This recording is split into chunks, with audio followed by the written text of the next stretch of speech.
चलिए एक्सरसाइज 4.2 देखते हैं। एक्सरसाइज 4.1 में हमने देखा था कि क्वाड्रेटिक इक्वेशन का फॉर्म कैसा है।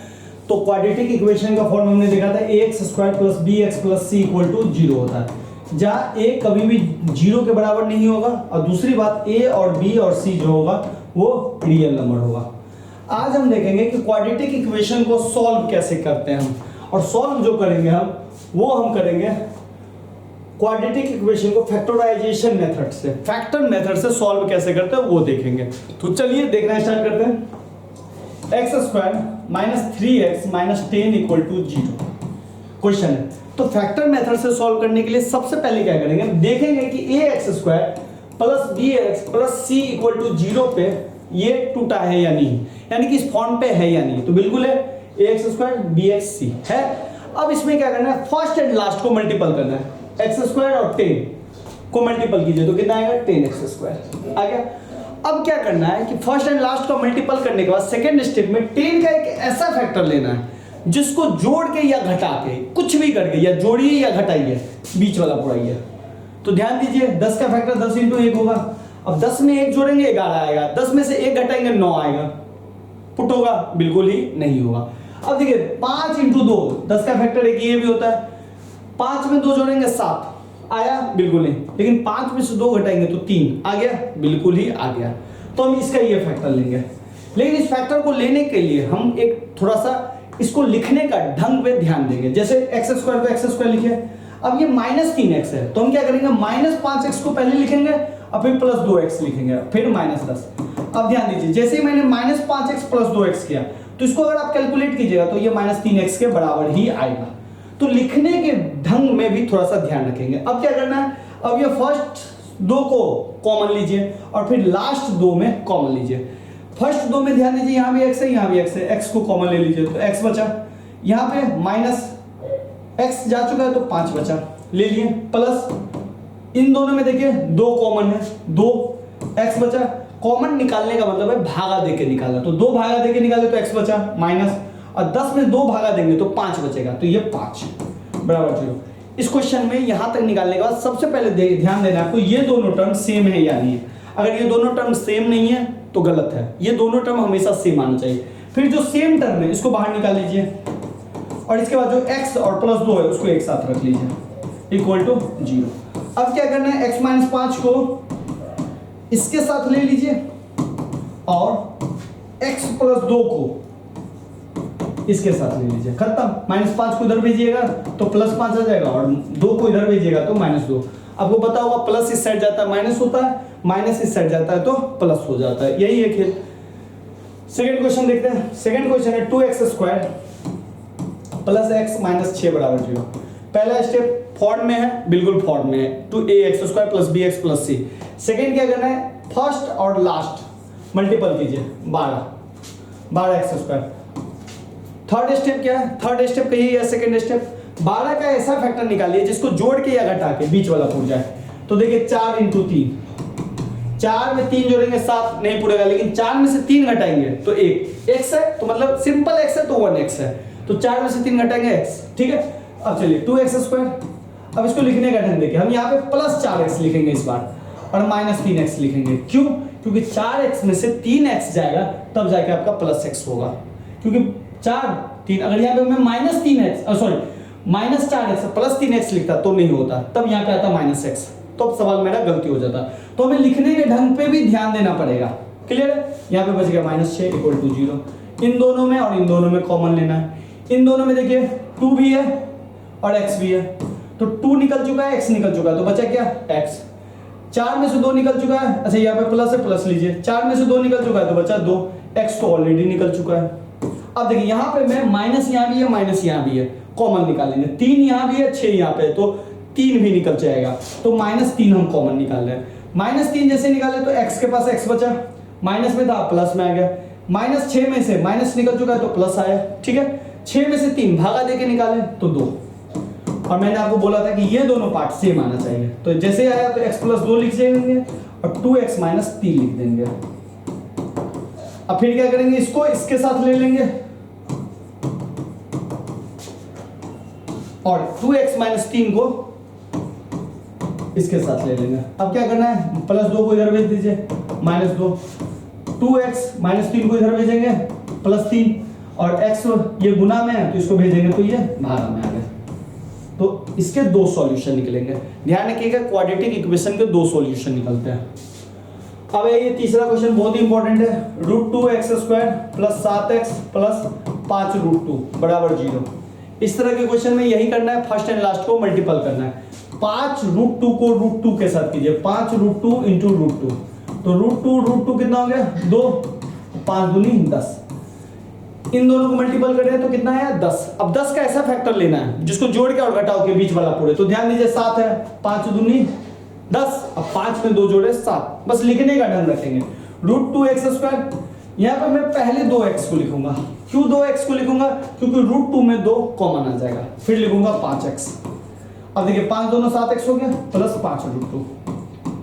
अब इन दोनों में से कॉमन लेंगे, यहाँ पे ध्यान दीजिए x तो है ही, प्लस दोनों में √2 भी है। अब कहिए कैसे, यहाँ तो 2 है, यहाँ पे √2 है।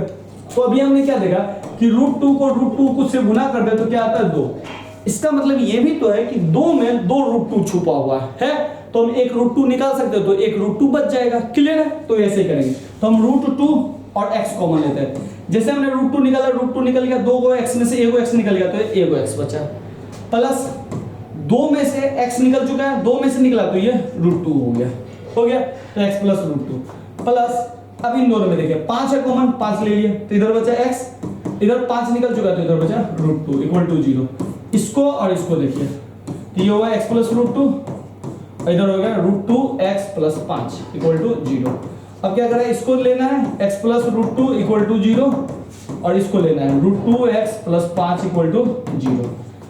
√2 को इधर ले जाइए तो x = -√2 हो गया, और √2x = 5 को इधर ले जाएंगे तो क्या हो जाएगा -5, और √2 को इधर ले जाएंगे तो -5/√2। इस क्वेश्चन में आप एक काम और भी कर सकते हैं कि क्वेश्चन को रेशनलाइज कर सकते हैं। 14 क्वेश्चन, 2x² - x + 1/8 = 0।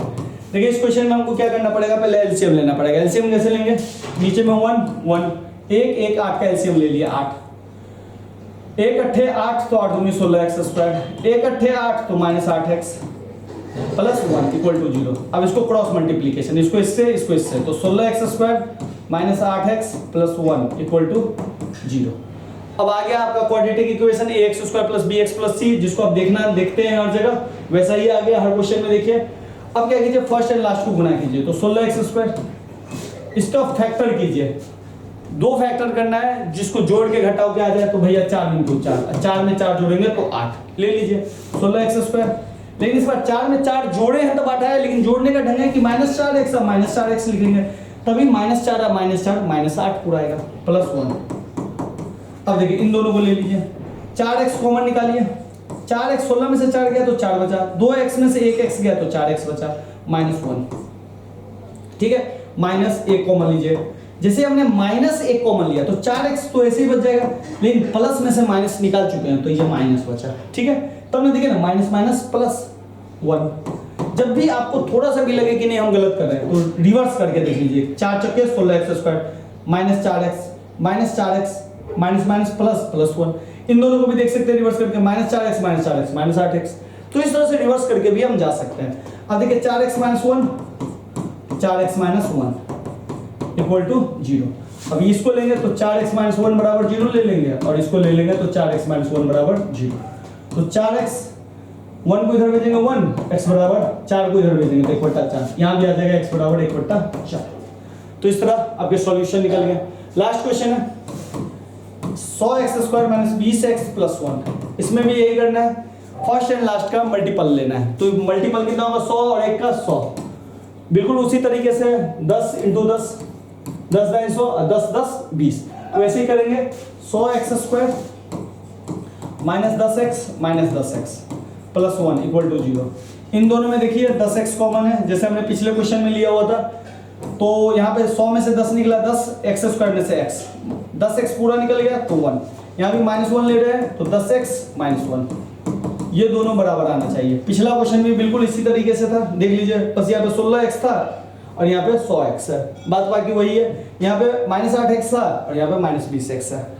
तो 10x माइनस 1 और 10x माइनस 1, तो ये हो गया 10x माइनस 1 बराबर 0 और ये हो गया 10x माइनस 1 बराबर 0। तो ये हो गया x बराबर 1/10 और ये भी हो गया x बराबर 1/10। कहानी खत्म। थर्ड क्वेश्चन देख लेते हैं। Find two numbers whose sum is 27। दो नंबर आपको ढूंढने हैं, उन दो नंबर के जो सम है 27 एंड प्रोडक्ट इज 182 है। तो देखिए वर्ड क्वेश्चन का एक ही है कि जितने भी वर्ड है उसको यूज कर लीजिए। तो देखिए यूज क्या करना है, सम कितना है दो नंबर का 27, लेकिन हमें नंबर नहीं पता है कि कौन से है। तो हम मान लेते हैं कि first number let first number is x equal to x। अब एक बात बताइए, जब हमने एक नंबर x ले लिया और ये एग्जैक्टली है कि दो नंबर का वैल्यू 27 है, तो एक नंबर जब हमने x मान लिया तो दूसरा नंबर में आपको कुछ नहीं करना है, x माइनस 27 कर देना है। तो दूसरा नंबर जो हो जाएगा, सेकेंड नंबर जो हो जाएगा वो हो जाएगा 27 माइनस x। क्यों? तो ध्यान से देखिए, दो नंबर का जोड़ कितना है, सम कितना है 27 है। एक हमने मान लिया x और दूसरा हमने मान लिया 27 माइनस x। अब इन दोनों को जोड़ दीजिए, x से x कट गया तो बचा कितना 27। तो सेकंड नंबर क्या हो गया 27 माइनस x। अब देखिए प्रोडक्ट कितना है, प्रोडक्ट इज 182। तो दो नंबर इसका और इसका प्रोडक्ट कितना है, x into 27 minus x equal to 182। ये नंबर हो गया। अब देखिए अब इसको क्या करना है, कुछ नहीं करना, x को इससे मल्टीपल कीजिए 27x, x को इससे मल्टीपल कीजिए माइनस एक्स स्क्वायर, फिर 182 को इधर ले आइए तो ये माइनस 182 इक्वल टू 0। अब इसमें क्या करना है, आपको इसको ना ढंग से सेट करना है, ax square plus bx plus c के इक्वल टू 0 के बराबर। अब देखिए इक्वल टू 0 इधर है ही तो कोई दिक्कत नहीं है, माइनस एक्स स्क्वायर को पहले ले आइए, 27 के आगे में कोई साइन नहीं है तो प्लस होता है, तो plus 27x minus 182 equal to 0 set हो गया। लेकिन एक्स स्क्वायर के आगे में माइनस है तो हम क्या करते हैं, माइनस को कॉमन निकाल लेते हैं। जैसे हमने माइनस को कॉमन निकाला तो एक्स स्क्वायर इस प्लस से निकल गया तो माइनस 27x, इस माइनस 182 से माइनस निकला तो प्लस 182। या सिंपल हम बोले तो जब भी माइनस कॉमन निकालिए तो सबका साइन क्या कर दीजिए, उल्टा कर दीजिए, माइनस वाला प्लस हो जाएगा, प्लस वाला माइनस हो गया। इस माइनस को इधर ले जाइए तो इधर बच गया आपका x square 27x plus 182 equal to 0। अब हमें इसे फैक्टर करना पड़ेगा। फैक्टर करना है सिंपल, 182 और इसको गुना कीजिए तो 182 आ गया। 182 का ऐसा कौन सा फैक्टर होगा जिसको जोड़ के या घटा के मिडिल टर्म आ जाए, तो सिंपल है 14 और 13 को जब हम मल्टीपल करेंगे तो 182 आएगा, 14 में 13 जोड़ेंगे तो कितना आएगा 27। तो हमें यही लेना है, 14-13 का फैक्टर लेना है, लेकिन 14 और 13 को इस तरह से लिखना है कि 27 पे कोई फर्क नहीं पड़े, यानी हमें लिखना पड़ेगा 14x माइनस 13x। अब देखिए माइनस 14x माइनस 13x कितना आ गया, माइनस 27 प्लस 182 इक्वल टू 0। अब ध्यान दीजिए, अब ये जोड़ा बनाइए और इसको पेयर बनाइए। पेयर बनाने के बाद क्या करना है, इन दोनों में से जो चीज आपको दिखे कॉमन उसको कॉमन निकाल लीजिए। x कॉमन है तो x बच गया और इधर 14 बच गया, इधर माइनस 13। अब कहिएगा इसमें 13 आपको कैसे पता चला, आप देखिए 14 और 13 का गुना कितना है 182 है। जब भैया हम 13 कॉमन लेंगे तो क्या बचेगा, 14 ही बचेगा। तो 13 हमने कॉमन लिया तो x बचा और प्लस में से ऑलरेडी हम माइनस निकाल चुके हैं तो यहाँ पे क्या बच जाएगा माइनस 14। अभी मैंने बोला था जब भी कॉमन बाहर निकाले साइन उल्टा, तो ये जो माइनस था प्लस था वो क्या हो गया माइनस इक्वल टू 0। अब क्या करते हैं, सबसे पहले देखते हैं ये दोनों सेम है या नहीं। तो x minus 14 x minus 14 same है तो इन दोनों को एक साथ रख लेते हैं, x माइनस 14 और जो बच गया इधर x और माइनस 13 इन दोनों को एक साथ रखते हैं equal to 0। x minus 14 equal to 0 कर देते हैं और फिर x माइनस 13 इक्वल टू 0 कर देते हैं, यानी कि इसको इसके साथ ले लेते हैं फिर इसको इसके साथ ले लेते हैं। ठीक है, अब देखिए x बराबर क्या आ गया 14 एंड x बराबर क्या निकल गया 13। ये जो दोनों नंबर है आपके 14 ले लीजिएगा तो 13 निकलेगा और 13 निकल जाएगा तो 14 निकलेगा। तो इस तरह से आपके जो है दो नंबर निकल गया, x 14 और फिर एक 13। अगर आपको नहीं लग रहा है तो देखिए क्या है, find two number whose sum is 27। इन दोनों को जोड़िए 14 और 13 27। फिर क्या करें, प्रोडक्ट इज 182, इन दोनों को ऐड करिए मिल जाएगा आपको 182। तो ये क्वेश्चन हो गया। नेक्स्ट क्वेश्चन चल रहा है, find two consecutive positive integer. अब ध्यान दीजिए फिर से कह रहा है कंसेक्यूटिव पॉजिटिव इंटीजर। मैंने आपको फर्स्ट एक्सरसाइज में बताया हुआ था कंसेक्यूटिव और पॉजिटिव इंटीजर का मतलब। तो हम मान लेते हैं first number equal to x। जैसे हमने फर्स्ट नंबर x माना तो सेकेंड नंबर हम लेंगे, आप देखिए एक बात बताइए, अगर हम मान लिए 3 नंबर, तो 3 का लगातार वाला नंबर क्या हो सकता है, 4 भी हो सकता है, लेकिन 3 से पहले वाला भी तो 3 का लगातार है, 2 3 लगातार नंबर 3 4। तो हम क्या कर सकते हैं, या 3 में एक जोड़ के ले सकते हैं या 3 में एक घटा के ले सकते हैं। तो लेकिन हम क्या करेंगे, यहाँ पे हम x में पहला नंबर माने तो x प्लस 1 लेंगे, ना कि x माइनस 1 लेंगे। ऐसा क्यों, क्योंकि इसने क्लियर बोला है पॉजिटिव। मान लेते हैं अगर आंसर 0 आ जाए x का वैल्यू, तो अगर x माइनस 1 लेंगे तो क्या हाल होगा, x माइनस 1 माइनस 1 आ जाएगा। तो इसलिए हम क्या कर रहे हैं, फर्स्ट नंबर x ले रहे हैं, सेकंड नंबर x प्लस 1 ले रहे हैं कि निगेटिव का कोई मौका ही हमें न मिले। अब चलिए आप क्या कर रहे हैं, find two consecutive positive integer sum of whose squared is 365। अब देखिए फर्स्ट नंबर हमने x मान लिया, सेकंड नंबर हमने x प्लस 1 मान लिया। अब क्या कर रहा है, सम ऑफ हुज स्क्वायर्ड, इन दोनों का जो स्क्वायर है, तो भैया इसका स्क्वायर क्या होगा x स्क्वायर, इसका स्क्वायर क्या होगा x प्लस 1 का होल स्क्वायर। इन दोनों का जो स्क्वायर का सम है, भाई लीजिए सम कर दिए, वो कितना हो गया 365। ध्यान रखिएगा इस तरह का क्वेश्चन एग्जाम में पूछा ही पूछा जाता है, बस थोड़ा सा नंबर चेंज कर देगा। स्क्वायर वाला क्वेश्चन आता ही आता है, तो बस समझ जाइए। फर्स्ट नंबर हमने x मान लिया, सेकंड नंबर हमने कंसेक्यूटिव था तो लगातार नंबर मान लिया। फिर यहाँ पे सम ऑफ हुज स्क्वायर्स, तो भैया पहला का स्क्वायर ये हो गया, सेकंड का स्क्वायर ये हो गया, इन दोनों का सम लगा दिया, इक्वल टू कितना है 365, कर दिया, कहानी खत्म। अब चलिए x स्क्वायर। अब देखिए ये a प्लस बी का होल स्क्वायर, और जब भी मैं इस तरह का क्वेश्चन कराता हूं तो आपको बताता हूं, यहाँ पे a प्लस बी का होल स्क्वायर टूटेगा, a square plus b square plus 2ab, और हर बार मैं बताता हूं कुछ नहीं करना है, a का स्क्वायर कर दीजिए, b का स्क्वायर कर दीजिए, फिर इन दोनों को मल्टीपल करके 2 से गुना कर दीजिए 2ab। यहां भी हम यही करेंगे, x का स्क्वायर x स्क्वायर प्लस 1 का स्क्वायर 1 स्क्वायर, और 1 का स्क्वायर 1 ही होता है, प्लस 2 को x से मल्टीपल कीजिए, सॉरी पहले x को 1 से मल्टीपल कीजिए, x आएगा, फिर 2 से कर दीजिए तो 2x आएगा। 365 है इधर, इसको इधर ले आएंगे तो 365 हो जाएगा, माइनस 365 इक्वल टू 0। अब देखिए x square 2x square plus 2x 365 में से 1 घटेगा तो ये हो जाएगा माइनस 364 इक्वल टू 0। अब यहां से भी आप सॉल्व कर सकते हैं, लेकिन हम यहां से सॉल्व नहीं करेंगे, क्यों, क्योंकि आपको दिख रहा होगा कि इसमें 2 छुपा हुआ है, तो हम क्या करेंगे 2 कॉमन लेंगे। जैसे ही 2 कॉमन लेंगे, यहाँ पे x स्क्वायर बचेगा, यहाँ पे x बचेगा, और यहाँ 364 में से 2 कॉमन लेने का मतलब है भागा देके निकालना, तो 364 में से 2 कॉमन लीजिएगा तो 182 बचेगा। फिर इस 2 को इधर भेज देंगे, 0/2 0, तो यहाँ आपके पास बचेगा x स्क्वायर x माइनस 182। अब ध्यान दीजिए पहले का ही फैक्टर आ गया 182, और 182 का फैक्टर हमने पिछले निकाला था 14 गुने 13। तो उस टाइम पे हमने देखे क्या किया था, जोड़ा था, तब 27 आया था, माइनस 14x माइनस 13x। लेकिन यहाँ पे 14 माइनस 13 घटाएंगे तो हमारा क्या आएगा 1, और 1 का मतलब हुआ 1x। तो हम यहाँ भी यही फैक्टर यूज करेंगे, x स्क्वायर प्लस, लिखने का ढंग देखिए, प्लस 14x पहले लिखेंगे, माइनस 13x लिखेंगे। इस पे कोई प्रभाव पड़ा, बिल्कुल नहीं, माइनस 182। फिर से 2 करके कॉमन लेंगे तो x लेंगे कॉमन, तो x प्लस 14, माइनस 13 कॉमन लेंगे तो x minus 14, sorry x plus 14, क्योंकि माइनस कॉमन आ गया तो ये माइनस बन गया प्लस, ये दोनों सेम आना चाहिए, सेम है, इक्वल टू 0। तो इधर आ गया आपका x माइनस 13 और x प्लस 14 इक्वल टू 0। इन दोनों को लिख देते हैं, और जो बच गया इनको लिख देते हैं, लिख दिए। अब इसको अलग अलग ले लीजिए, x माइनस 13 को 0 के साथ ले लीजिए, और x प्लस 14 को 0 के साथ ले लीजिए। भैया ये आ गया x बराबर माइनस 14, ये नंबर लेंगे। देखिए find the two consecutive positive integers, positive integer लेना है, पॉजिटिव है नहीं तो इसको हम नहीं लेंगे। अब आइए इसको लेंगे तो x बराबर क्या आ गया 30, 13 निकल गया, तो चलिए ये हो गया 13, तो फर्स्ट नंबर क्या हो गया 30, सेकंड नंबर क्या होगा, तो भैया इसी में 13 प्लस 1 कर दीजिए, तो सेकंड नंबर कितना हो गया 14। अब आपको चेक करना है कि सवाल मेरा सही है या नहीं, तो देखिए 13 का स्क्वायर कीजिए 169, प्लस 14 का स्क्वायर कीजिए, 14 का स्क्वायर कितना होगा 196, दोनों को सम कीजिए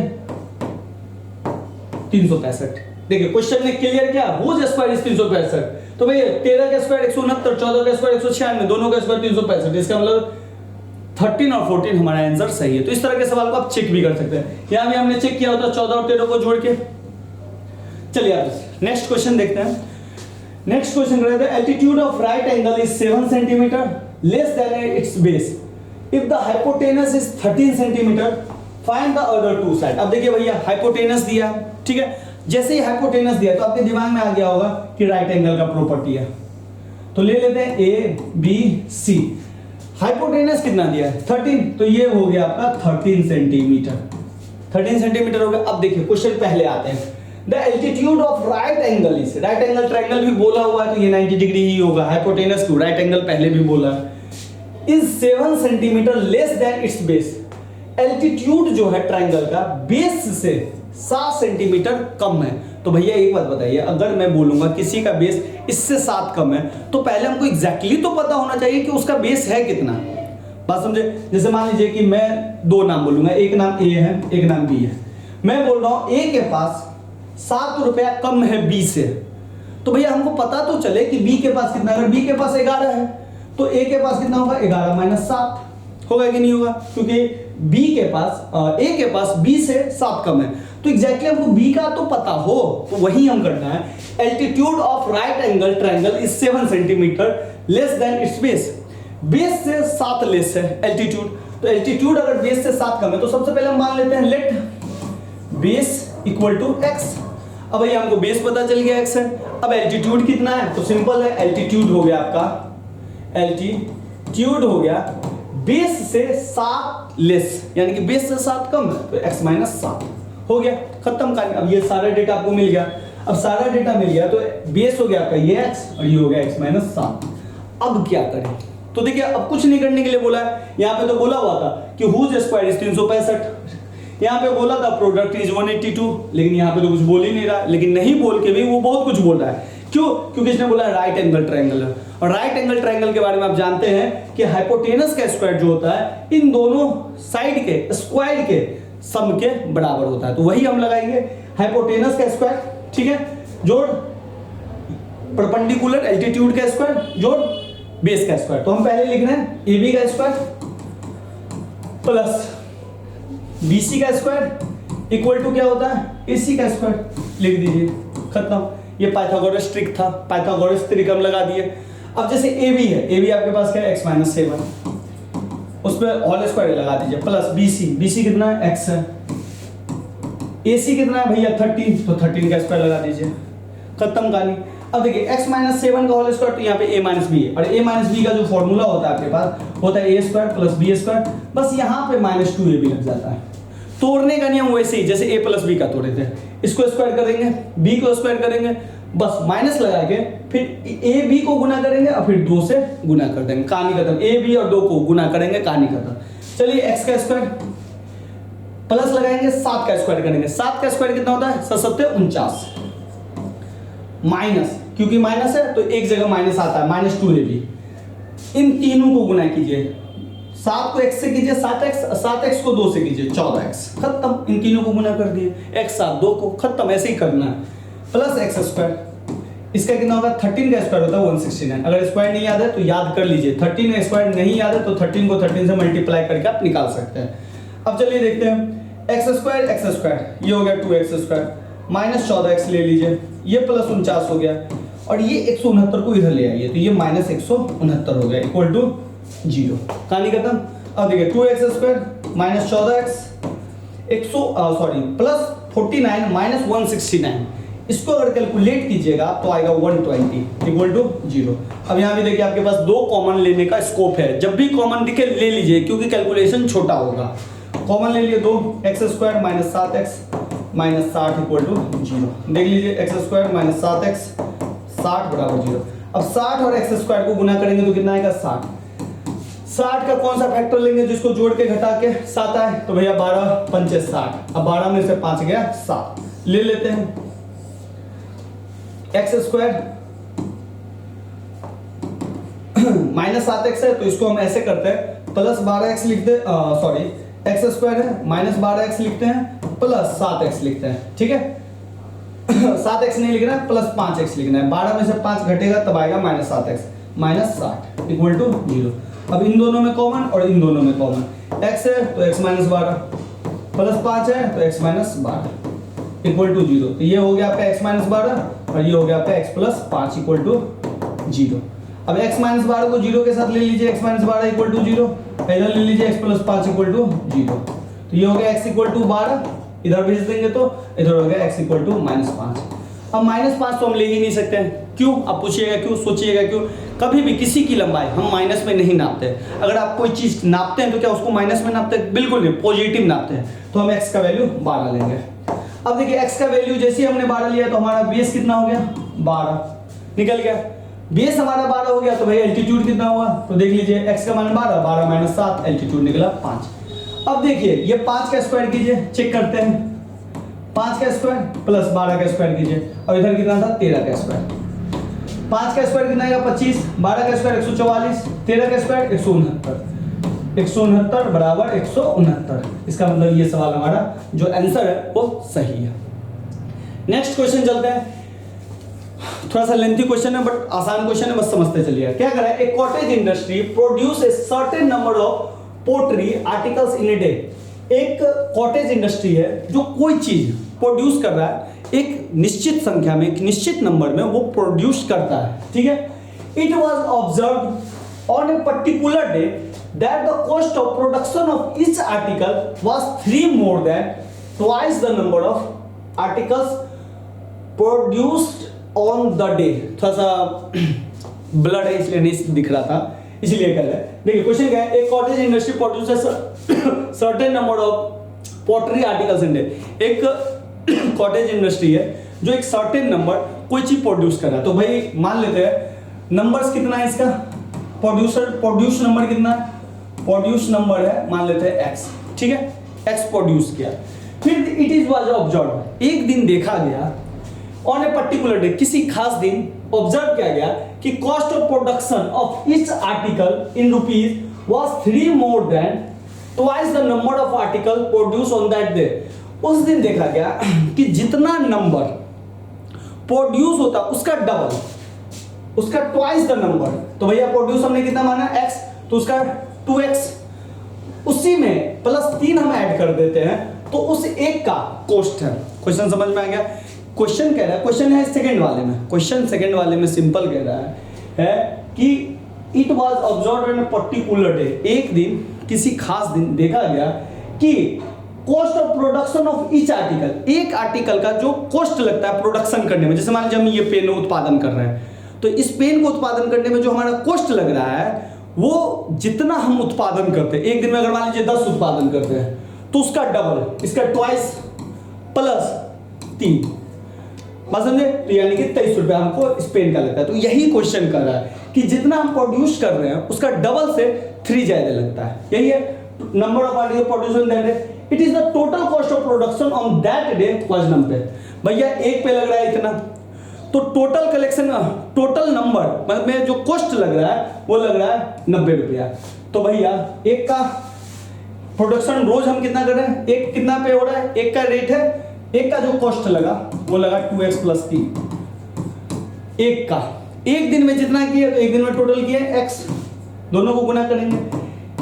उस दिन x नंबर हम कोई ऑब्जेक्ट बनाए, कोई सामान बनाए जिस पे हम कॉस्ट लगा इतना, तो उस दिन का जो टोटल खर्चा है वो कितना लगा? 90 रुपया। क्लियर है? नहीं समझ में आया? फिर से मैं कर रहा हूँ, थोड़ा सा क्वेश्चन लेंथी है, समझिए। कोई कंपनी है जो ये मैन्युफैक्चर कर रही है, ठीक है। एक दिन में मान लेते हैं हम 10 मैन्युफैक्चर ये कर रही है, ठीक है। 10 मैन्युफैक्चर किए, 10 मैन्युफैक्चर कर रही है। उस दिन कॉस्ट देखा गया जिस दिन कि इसका जो टोटल मैन्युफैक्चर जितना है, तो भैया हम कितना माने दो, उसका डबल इस पे लग रहा है। कितना लग रहा है? जितना मैन्युफैक्चर हो रहा है उसका जो कॉस्ट है उसका डबल लग रहा है। तो भैया मैन्युफैक्चर 10 हो रहा है, इस पे कॉस्ट कितना लग रहा है? इसका डबल प्लस 3। तो ये तो हमने नंबर ले लिया, तो अब तुरंत कहिएगा इसका 23 रुपया लगा।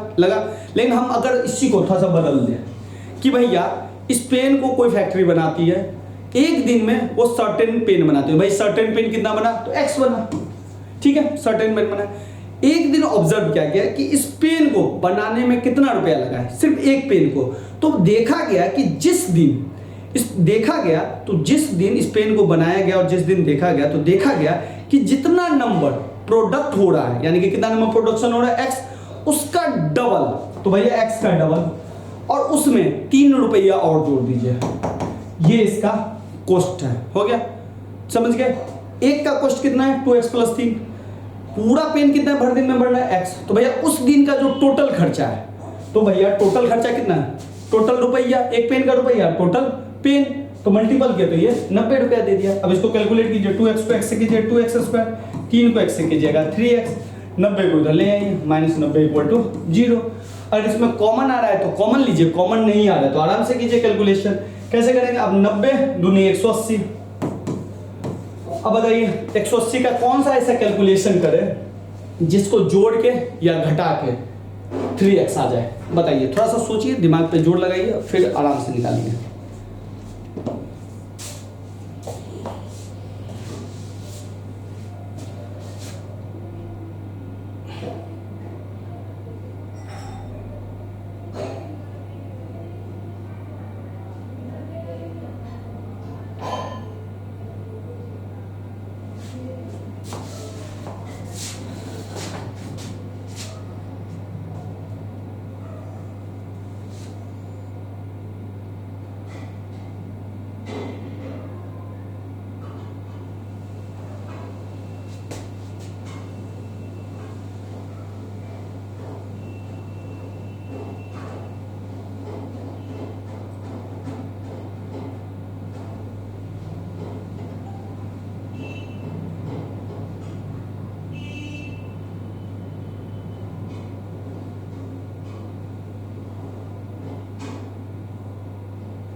उम्मीद है आपने कर लिया होगा, अगर नहीं किया तो सिंपल से फिर से करें। 90 और 2 को कैलकुलेट कीजिए, 90 और 2 को गुना कीजिए, 180 है। 180 का ऐसा फैक्टर जिसको जोड़ के और घटा के 3 आ जाए, तो सिंपल है 15 और 12, 15 12 180, अब 15 में से 12 घटाएंगे तो 3 आ जाएगा। तो इस 15 और 12 फैक्टर का हम यूज करेंगे, आराम से कीजिए। 2x² प्लस नहीं -12x प्लस 15x, क्योंकि प्लस 15x अब -12x करेंगे तब जाके प्लस 3x आएगा। आपके जहन में ये सवाल उठ रहा होगा कि भैया ने पहले 12 क्यों लिखा, बाद में 15 क्यों लिखा, तो इसका कारण है 12 पहले लिखने का ये कारण है 2 के साथ कॉमन आ जाएगा, 15 यहाँ लिखने के कारण है 90 के साथ कॉमन आ जाएगा, समझ गए। तो चलिए अब इन दोनों के बीच में कॉमन लीजिए, 2x, तो x बचा, यहाँ पे 12 में से 2 गया 6 बचा, और x तो निकल ही चुका है, प्लस 15, फिर इधर बचा x - 6 = 0। सेम x - 6 और 2x + 15 = 0। अब इसमें देखिए x - 6 = 0 इंटू 2x + 15 = 0। तो x = कितना आ गया 6, एंड कितना हुआ x = -15 = 2। तो भैया नंबर ऑफ प्रोडक्शन पूछ रहा है, find the number of articles जो भी है, या नंबर ऑफ प्रोडक्शन जो पूछेगा वो निगेटिव हो सकता है, बिल्कुल ही नहीं। तो ये जो नंबर ऑफ प्रोडक्शन है ये 6 है, और एक पे जो लगा पैसा वो डालिए 2 × 6 + 3, तो 6 दूनी 12 और 15। एक दिन में प्रोडक्शन किया जा रहा है 6, और एक पे जो खर्चा लग रहा है वो लग रहा है 15। अगर नहीं समझ में आया तो सिंपल सा फिर से कीजिए, इन दोनों को मल्टीपल कीजिए, 15 × 6 = 90, एक डे का टोटल कॉस्ट कितना था 90, इसका मतलब सही है। तो चलिए आज के लिए इतना ही रखते हैं। अगर सेशन अच्छा लगा तो लाइक कीजिए, अपने प्रॉब्लम्स हमें बताइए कि आपको कौन सा लेक्चर चाहिए, और अपने दोस्तों को जरूर शेयर करें। धन्यवाद।